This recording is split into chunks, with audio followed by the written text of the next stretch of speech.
हरे कृष्ण हरे हरे, हरे राम राम राम हरे हरे। हरे कृष्ण।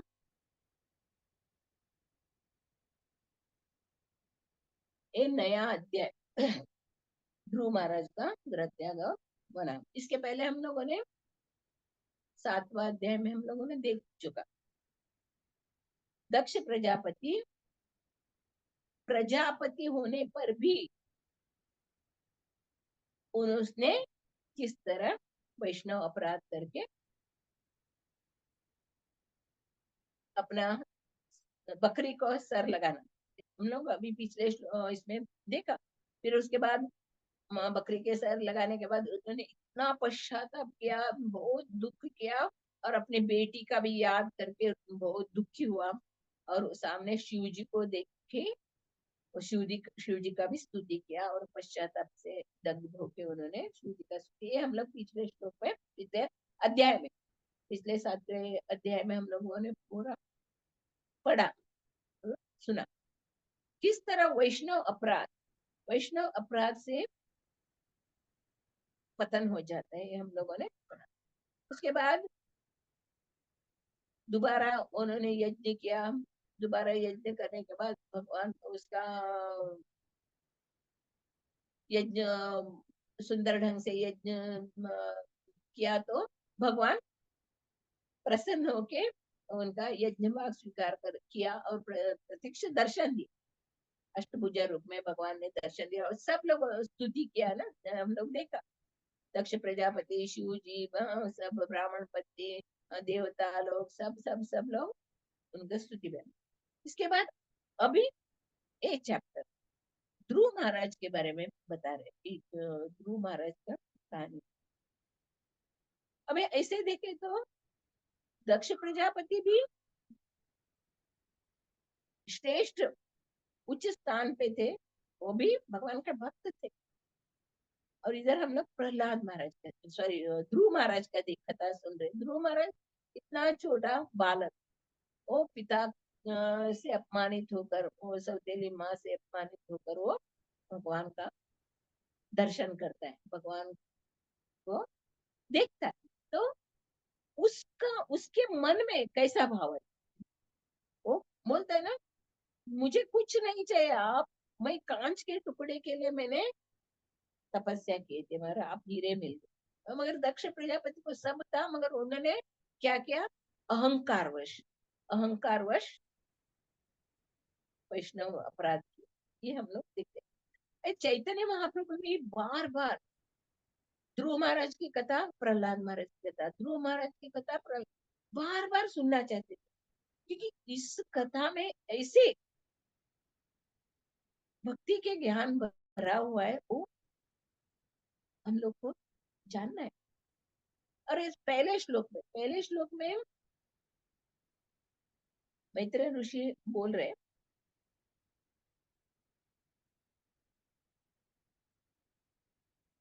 ब्रह्मा के शुरुआत से जब भी ब्रह्मा का जन्म हुआ, तभी से ब्रह्मचारी आश्रम चालू था। ब्रह्मचारी आश्रम अभी अभी चालू हुआ है ऐसा नहीं है। अब ब्रह्मचारी आश्रम ब्रह्मा का जब भी जन्म हुआ था, तभी से ब्रह्मचारी आश्रम चालू। इसकी वजह से ब्रह्मा के चारों पुत्र सनक, सनातन, सनंदन, इधर बताए ना, बारे में बताए, नारद, ऋभु, हंस, अरुणी, यति, ये सब क्या किया वो लोगों ने, गृह त्याग करके संन्यास आश्रम स्वीकार किया अपने इच्छा से। प्रभुपाद जी ने इस श्लोक के तात्पर्य में बहुत सुंदर ढंग से बताया। जनसंख्या का एक भाग, इधर बता रहे, एक भाग, एक भाग क्या करते थे वो लोग, शादी नहीं करते थे, ब्याह नहीं करते थे। हम लोग भगवान का ये वर्ण आश्रम विभाग भगवान ने बताया, चातुर्वर्ण मया सृष्टम गुण कर्म विभाग। मैं लोगों का गुण और कर्म के आधार पर उनसे मैंने 4 वर्णों का स्थापना की, मैंने स्थापना किया और चातुर्वर्ण में से भगवान बोल रहे। इधर हम लोग देख सकते हैं ब्रह्मचारी आश्रम। ये जो ब्रह्मचारी बनने के लिए हम लोग को पहले उसका सब नियम को जानना पड़ेगा। इधर पहले वैदिक समय में क्या हम लोग देखते हैं ना, 5 बरस, जब भी बच्चों को 5 बरस हो गया, गुरुकुल में भेज देते। गुरु का कारण क्या था, जंगल में कुटीर बना के गुरु गुरु पत्नी रहते थे, और अपने कोई सब लोग, जो राजा रहने दो, क्षत्रिय रहने दो, वैश्य रहने दो, सब लोग अपने बच्चों को गुरुकुल में 5 बरस, 5 बरस में गुरुकुल में डालते। हाँ, और वो गुरु और गुरु पत्नी उनको इस तरह शिक्षा देते थे। हम लोग दशम दशम स्कूल में भगवान की इसमें लीला में हम लोग देख देख सकते हैं। गुरु को और गुरु पत्नी को अपने माँ बाप मान के वो जो बोल रहे वो सब सेवा करते थे। उन्हें लकड़ी लाने का, गाय चराने का, सब सब जो गुरु पत्नी और गुरु जो भी बोल रहा है, भिक्षा मांग के लेके आने का, भिक्षा मांग के लेके आके गुरु को समर्पित करने का। गुरु पत्नी वो प्रसाद बना के अगर उनको बुलाएंगे तो वो आके खाएगा। अगर गुरु पत्नी भूल गई बच्चों को बुलाने को, तो वो उस दिन उपवास भी रहेगी। इतना स्ट्रिक्ट नियम बचपन से। इस नियम के कारण वो लोगों की इंद्रियां उस नियम के अनुसार बन जाता है। बचपन आजकल हम लोग देखते हैं ना, बचपन से ही बच्चों को सिखाना चाहिए। प्रभुपाद जी बार बार बार बार हम लोग तो बच्चों कैसे ना, ट्रिक को, ओल्ड डॉग को हम लोग ट्रिक नहीं सिखा सकते, और पपी, छोटे पपी को हम लोग ट्रिक सिखा सकते हैं। प्रभुपाद उदाहरण देते हैं। बचपन से हम लोग कैसे ट्रेनिंग देते हैं बच्चों को, वैसे वो बड़े होने के बाद वो लोग बन जाते। 5 बरस से 25 बरस तक वो गुरुकुल में रहते हैं।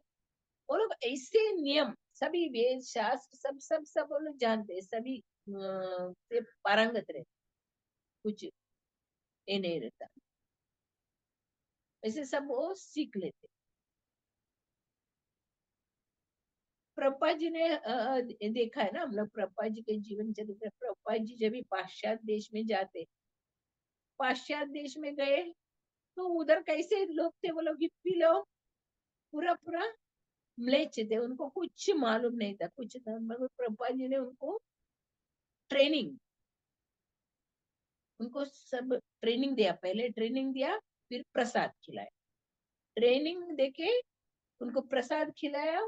प्रभुपाद जी ने पहले पहले उनका ही सेवा किया। पहले वो लोगों को कुछ मालूम नहीं पड़ता था, जूठा पत्थर उठाने का, उनका हाथ धोने का कुछ, पर प्रभुपाद जी उनके इस तरह सेवा किया। उस जो म्लेच्छ लोग आधे शुद्ध ब्रह्मचारी बन के, सन्यासी बन के सारे दुनिया में भगवान की भक्ति का प्रचार। ये 4 वर्ण और 4 आश्रम का यही नियम था, भगवान का यही नियम। चारों वर्ण वाले मिलके तपस्या द्वारा भगवान की सेवा करके और भक्ति का प्रचार करने के लिए 4 वर्ण और 4 आश्रम बनाया गया। ब्रह्मचारी आश्रम 5 बरस से 25 बरस। अगर वो नैष्ठिक ब्रह्मचारी है तो गृहस्थ आश्रम में नहीं जाना चाहता, नैष्ठिक गृहस्थ आश्रम में नहीं जाएगा, वो आगे वानप्रस्थ संन्यास आश्रम में आगे। और जो नैष्ठिक ब्रह्मचारी नहीं है उनको गृहस्थ आश्रम में परमिशन, आज्ञा देते गृहस्थ आश्रम। और चारों आश्रमों में ब्रह्मचारी, वानप्रस्थ, संन्यास, तीन आश्रमों में गृहस्थ आश्रम, गृहस्थ आश्रम को सबसे महत्वपूर्ण आश्रम बोलते हैं, क्योंकि इधर थोड़ा सा इंद्रिय तृप्ति के लिए छूट है। और भगवान ने क्या बताया है, इंद्रियों को निग्रह करके, इंद्रियों को निग्रह करके तपस्या करना चाहिए। गृहस्थ आश्रम में भी छूट नहीं दिया है। गृहस्थ आश्रम में भी हम लोग को किसके लिए? सिर्फ कृष्ण भक्त बच्चों को जन्म देना है। तो बताया ना मैंने, संतति उत्पन्न करने वाले कामदेव मैं ही हूँ, भगवान बता रहे थे वो गीता में। हाँ? जो भगवान का शुद्ध भक्त को जन्म देना है तो ही वो गृहस्थ में रह सकता, गृहस्थी में रह सकता, नहीं तो गृहस्थ और गृह में कुछ अंतर नहीं। इधर शास्त्र में, मनु का शास्त्र जो है बहुत सुंदर ढंग से बताया है। कैसे गृहस्थ, गृहस्थ का कैसा रहता है घर। इधर प्रभुपाद जी ने कितना सुंदर बताया, हम लोग घर बनाते, बड़ा घर बनाते, अरे शादी करने के पहले किसी को घर का चिंता नहीं रहता, वो कैसे भी किधर भी आश्रम में रहेगा, कहाँ भी रहेगा। फिर घर करना कभी लगता है तो शादी करेगा, पहले पूछती है बीवी होने वाली, घर है ना करके पहले पूछती है। इधर घर का मीनिंग प्रभुपाद जी ने कितना सुंदर ढंग से बताया। घर यानी स्त्री के साथ रहना, पत्नी के साथ रहना, उसको घर। चार ईंटों पत्थर वाला एक घर। स्त्री यानी क्या है? स्त्री का है ना विस्तीर्ण करना। अभी स्त्री के साथ शादी होता है, शादी होने के बाद ऑटोमेटिकली बच्चे हो गए, पर बस सब परिवार वाले हो गए, सब साज सामग्री मांगता है, ये चाहिए वो चाहिए, ये चाहिए वो चाहिए मांगता है। उसके लिए कर्म करना ही है, ये करना है, ये नियम है। मगर इसमें भी शास्त्र में लिखा हुआ है, जो अपने नियमित रूप से नियमबद्ध, जो मनुशास्त्र में लिखा है, निर्धारित विधि विधानों का पालन करके जो भगवान का भक्ति करना चाहिए। गृहस्थ जो रहता है अपने पूरा घर वालों को भक्त बनाता है, और सभी को भगवान के साथ, खुद भी सुबह उठ के जप करना, भगवान का अर्चा विग्रह का सेवा करना, भोग लगाना, ये जो घर में सभी लोग मिलके भगवान का सेवा करते हैं, वो गृहस्थ जीवन। इधर बता रहे वो लोग भी तपस्या कैसे, भगवान ने तपस्या करना ही बोला है, करना ही चाहिए हर एक को। जैसे एकादशी उपवास करते हैं हम लोग, जन्माष्टमी उपवास, जिस बड़े बड़े शुद्ध भक्तों का अपीयरेंस जिससे उपवास, ये तो करना चाहिए। उपवास करने से क्या होता है, हमारे इंद्रिय को कंट्रोल में करता है। इसे इंद्रिया बहुत बलवान है। भगवत गीता में भगवान बता रहे ना, अर्जुन को बोलते हैं, अर्जुन योगी अर्जुन को बोलते तुम योगी बन। तो अर्जुन बताता है नए नए, ये इंद्रियों को वश में करना है ना, हवा को वश में करने से भी दुष्कर है, इंद्रियों को वश में करने से। इधर प्रभुपाद जी ने बता रहे कि जो वीर है कितना इम्पोर्टेंट है। इस योगी योगावस्था द्वारा इस वीर को जो मस्तक तक लेके जाता है, यानी ध्यान ऐसा पूरा इंद्रियों को वश में करके, हाँ, पूरा इंद्रियों को निग्रह करके ये जो वीर को मस्तक तक लेके जाता है, इससे उससे क्या होता है, वो बहुत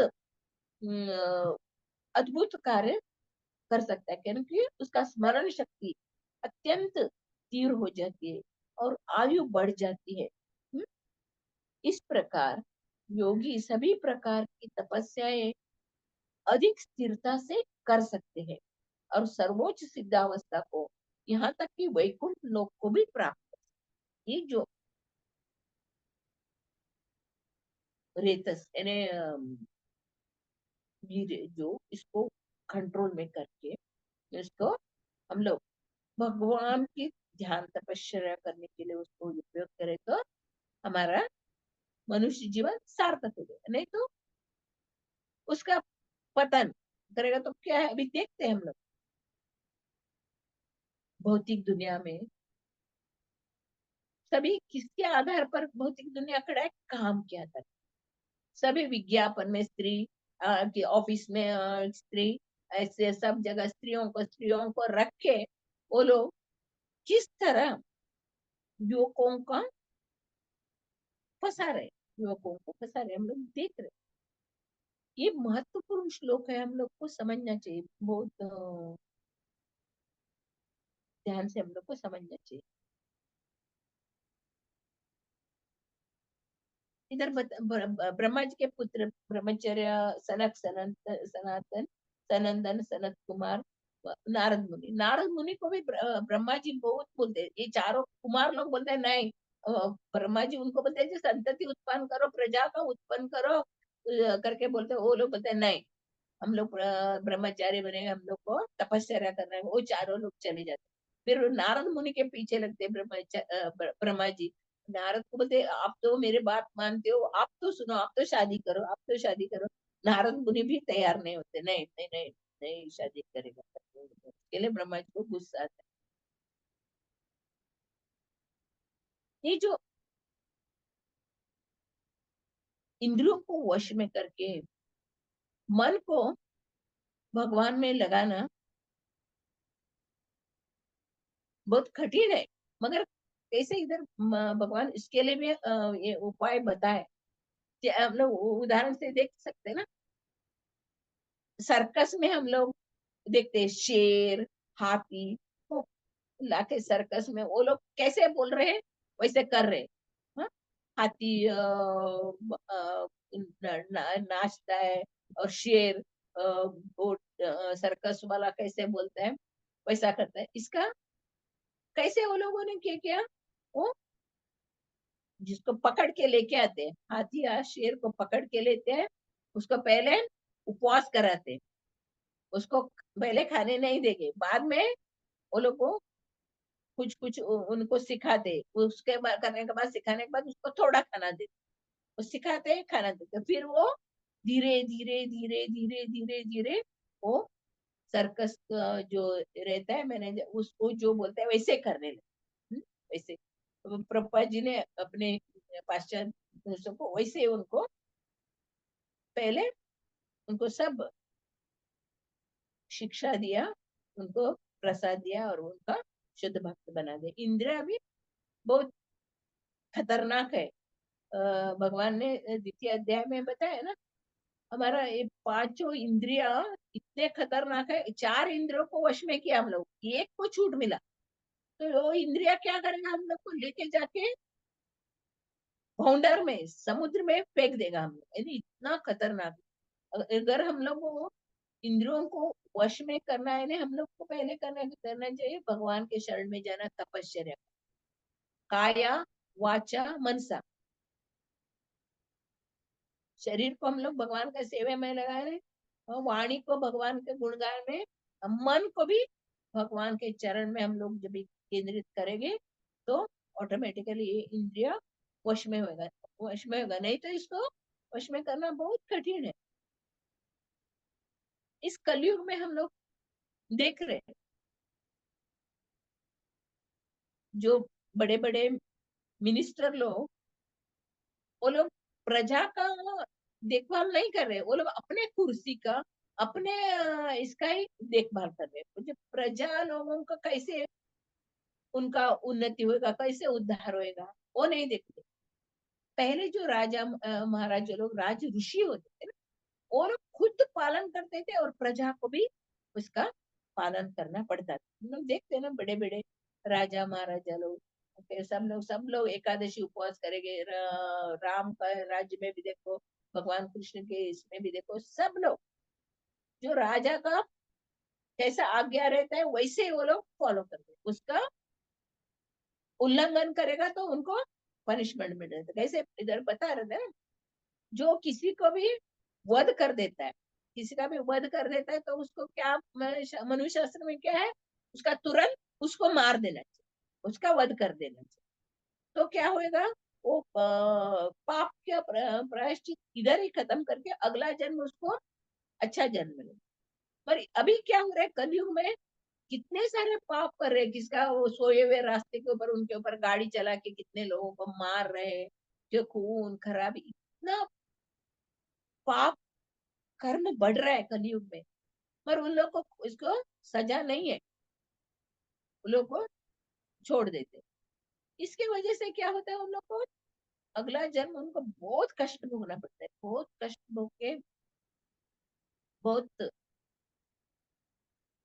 तड़पना पड़ता है। शास्त्र में जो लिखा है विधि विधानों को हम लोग को कंपलसरी पालन करना ही चाहिए। शास्त्र में जो दिया है वो नियमों को हम लोग पालन करेंगे तो हमारा ये भक्ति मार्ग सुगम हो, नहीं तो बहुत कठिन। भगवान बता रहे हैं ना, ब्रह्मांड भ्रमित कौन भाग्यवान जीव गुरु कृष्ण कृपा पाए भक्ति लता। जब ब्रह्मांड में अनेक जीव घूम रहे अभी देख रहे हैं हम लोग, हमारे आंखों से ही हम लोग देखते हैं कितने लोगों को हम लोग बोलते हैं सत्संग में आए, मंदिर आए, भगवत गीता लीजिए बोलते हैं। किसी को टाइम ही नहीं है, किसी को देखने के भी आने के लिए भी फुर्सत नहीं है। एक कलयुग में हम लोग ऐसे अनेकानेकों जीवों में किसी एक को गुरु और कृष्ण की कृपा मिलता है और भक्ति लता भी मिलता है। वो सामान्य जीव ने, वो महात्मा है।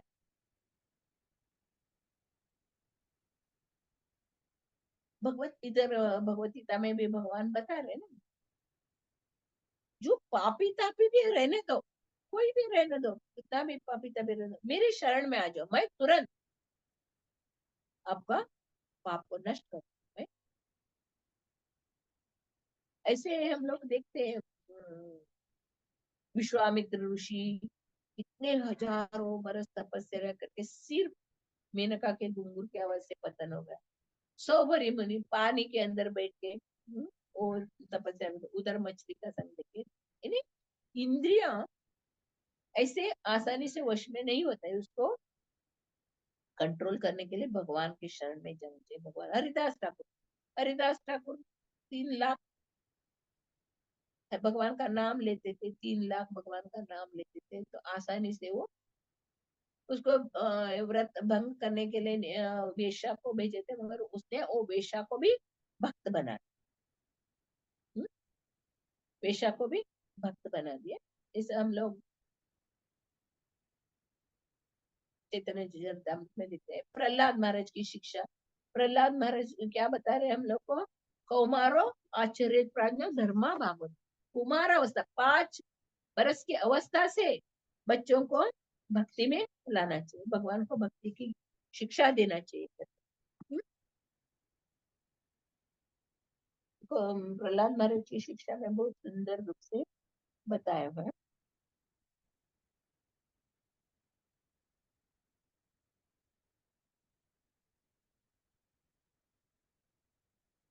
5 बरस के बच्चों को और परीक्षित महाराज भी इधर क्वेश्चन पूछ रहे ना, इतने पाप कर रहे हैं लोग, पाप करके प्रायश्चित करते और फिर भी वापस पाप करते, इससे क्या लाभ। और इधर हम लोग 7th के कैंटो में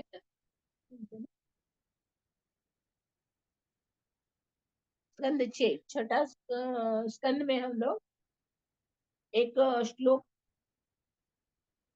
पढ़ेंगे, चैप्टर 6th कैंटो अध्याय 1, उसमें 13 और 14 श्लोक है। तपस्ता ब्रह्मचर्येण शमेन च दमेन च त्यागेन सत्य शौचाभ्याम यमेन नियमेन च देह वाक् बुद्धिजम धीरा धर्मज्ञा श्रद्धयान्वितः क्षिपन्त्यघं महदपि वेणुगुल्म युवा नलु। मन को केंद्रित करने के लिए ब्रह्मचारी का जीवन बिताना चाहिए और अधपतित न होना चाहिए। प्राणी को स्वेच्छानुसार इंद्रियानंद का परित्याग करके तप करना चाहिए।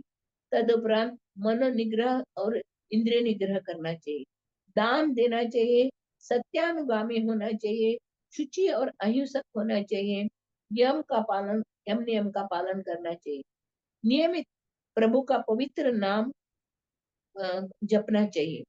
इस प्रकार धैर्य तथा श्रद्धा से युक्त मनुष्य जो धार्मिक सिद्धांतों को जानता है, मनसा काया मनसा वाचा कर्मणा किए हुए सभी पापों से अस्थायी रूप से मुक्त हो जाता है।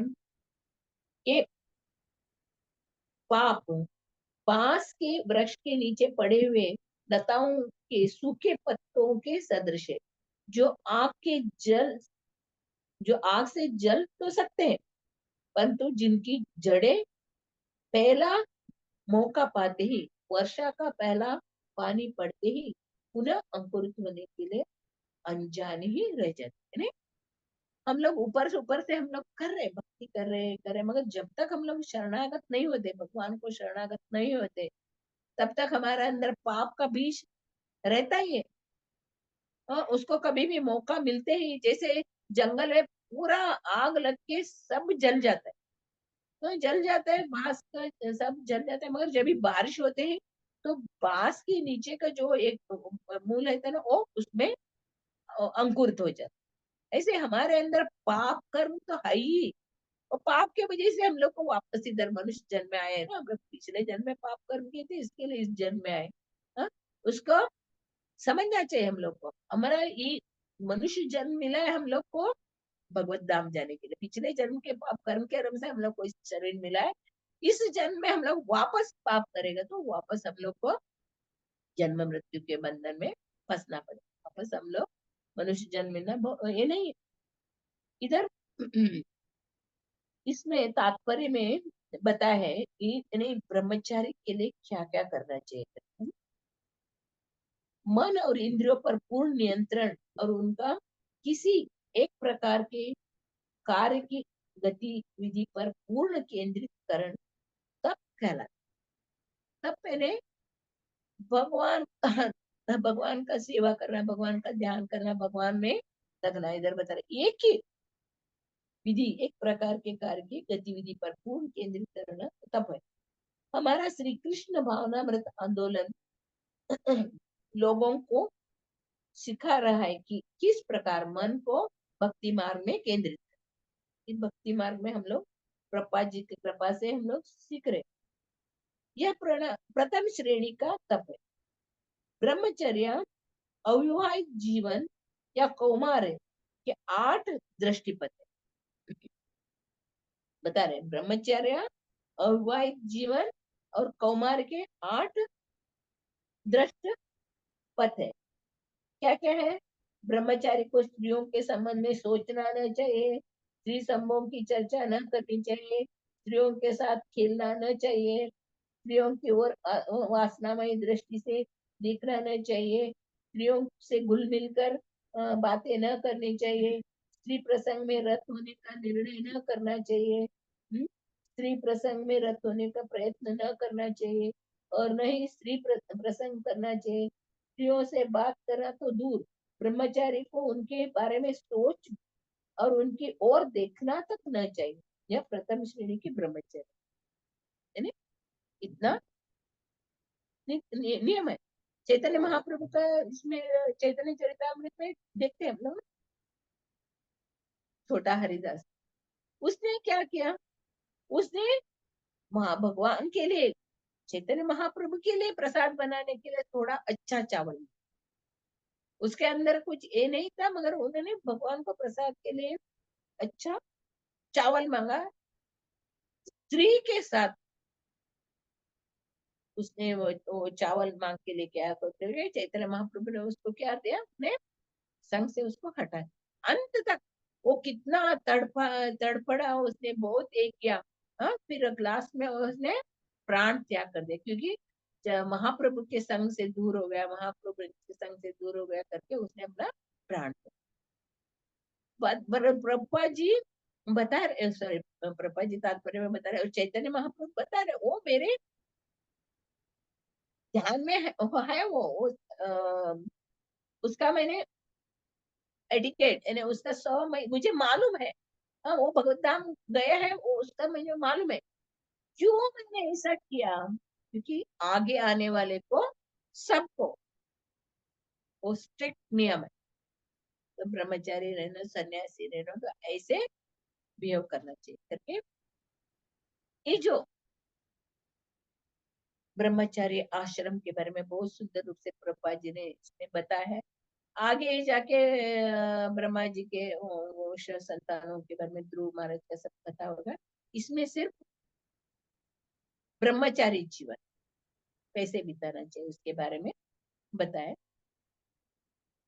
श्रीमद् भागवतम की जय, श्री प्रभुपाद महाराज की जय। हरे कृष्ण।